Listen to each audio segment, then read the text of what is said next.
আমি আজকে কি রান্না করব শেয়ার করি একটু আপনাদের সাথে। তো কড়াইটা গরম হচ্ছে, একটু ফোড়ন দিয়ে দিই, মেথি, তেল ছাড়া ফোড়ন। ডাল রান্না করব,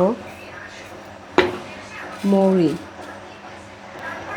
একটু কালো জিরা, রাঁধুনি, জিরা, সরিষা। এবার আমি মশলাগুলোকে একটু করে নিই।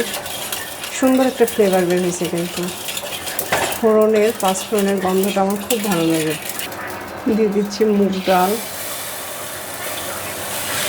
ডালটা আসলে এই রান্নাটায় ভেজে সিদ্ধ করে নিলে অনেক ভালো হয়, টেস্টি হয়। তা আমি ভেজে সাধারণত ডালের থেকে কাঁচাই বেশি রান্না করি, সময়ও কম।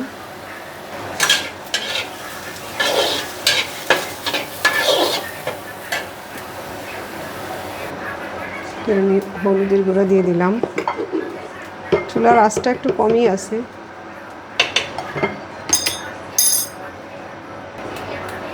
লবণ, একটু পানি দিয়ে এটা সিদ্ধ করে নেব ডালটা।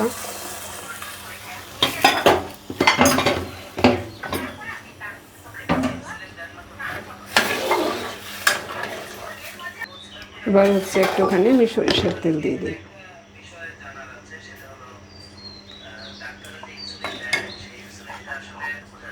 বাস, এবার হতে থাক, সিদ্ধ হতে থাক। এটা হচ্ছে ডালটা সিদ্ধ হতে থাক অন্য চুলায়। আমি এইদিকে আর একটা রান্না করি।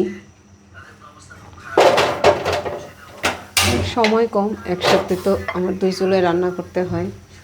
আর ভিডিও করে পরে যে কেটে কেটে এডিট করব, আমার আসলে অত সময় হয় না।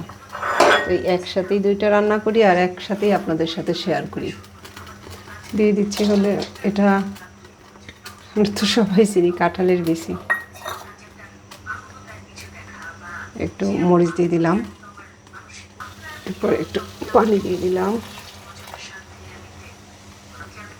হলুদের গুঁড়া দিলাম,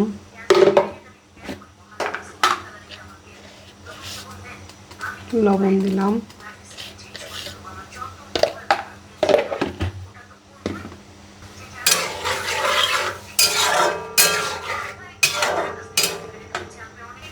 এবার এটা ঢেকে রাখি।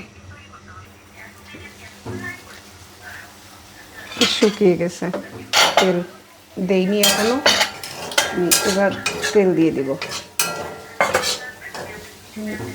সিদ্ধ হয়ে গেছে। এবার আমি এখানে একটু তেল দিয়ে দিই। শাক ভাজি করবো তো, তাই একটু বেশি দিলাম। এবার এর মধ্যে দিয়ে দিব পাট শাক। তবে যারা, আমি তো আজ নিরামিষ করছি আমার বাবার জন্য, যারা রসুন আর পেঁয়াজ দিয়ে করতে চান, বিশেষ করে রসুন দিলে খুবই মজা হয় ভাজিটা।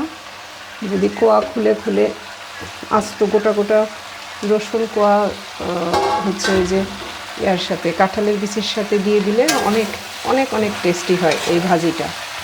আপনারা করে দেখবেন। আমি এখন আর ঢেকে দেব না, একটু পরপর নাড়াচাড়া করে করে আমি শাকটা ভাজি করে নেব। অল্প আঁচ দিলাম, কারণ কাঁঠালের বিচি তো সিদ্ধ হয়ে গেছে, শাক তো অল্পতেই সিদ্ধ হয়। এই ভাজিটার মধ্যে আমি একটা শুকনো মরিচ, এটা ভাজা ছিল কিন্তু হয়ে গেছে, এটা একটু দিয়ে দিই, তাহলে এটার ভালো লাগে। পাট শাকের সাথে না একটু শুকনো মরিচটা মুখে পড়লে ভাজা বেশ ভালো লাগে। আমি ভাজিটা শেষ, আমি এবার এটা চুলা বন্ধ করে তুলে ফেলবো। ডালটা এদিকে আমি কিন্তু সিদ্ধ অলরেডি হয়ে গেছে। আমি যেটা করব আজ হচ্ছে কচুরলতি দিয়ে ডাল। কেউ কখনো খেয়েছেন কিনা আমি জানি না, খেয়ে দেখবেন। এটাতেও যদি রসুন দিয়ে দেন বেশ টেস্টি হয়। দিয়ে দিলাম কাঁচামরিচ, আমি আরও কিছু কাঁচামরিচ দেব। এটা হতে থাক, বেশ কিছু কাঁচামরিচ দিয়ে দিলাম। এবার এতে আর একটু পানি দিয়ে দিব, একটু কষিয়ে নিয়ে আর অল্প একটু আমি সরিষার তেল দিয়ে দিই।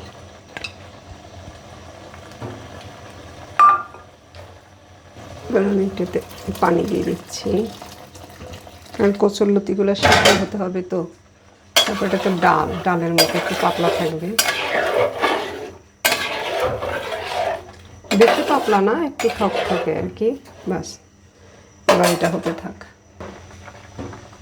এটা রান্না শেষ। চুলাটা বন্ধ করে দিয়ে এটাতে একটু ভাজা ধনে জিরার গুঁড়ো দিয়ে দিব। ভাজা ধনে জিরার গুঁড়ো, একটু সুন্দর ফ্লেভার আসবে। আর এটা আপনারা পেঁয়াজ রসুন দিয়েও করতে পারেন। পেঁয়াজ রসুন ডালে যেভাবে দেন, কষিয়ে ডাল ভেজে সেম একইভাবে পরে কচুরলতি দিলেও হবে। আমি নিরামিষ করলাম পেঁয়াজ রসুন ছাড়া।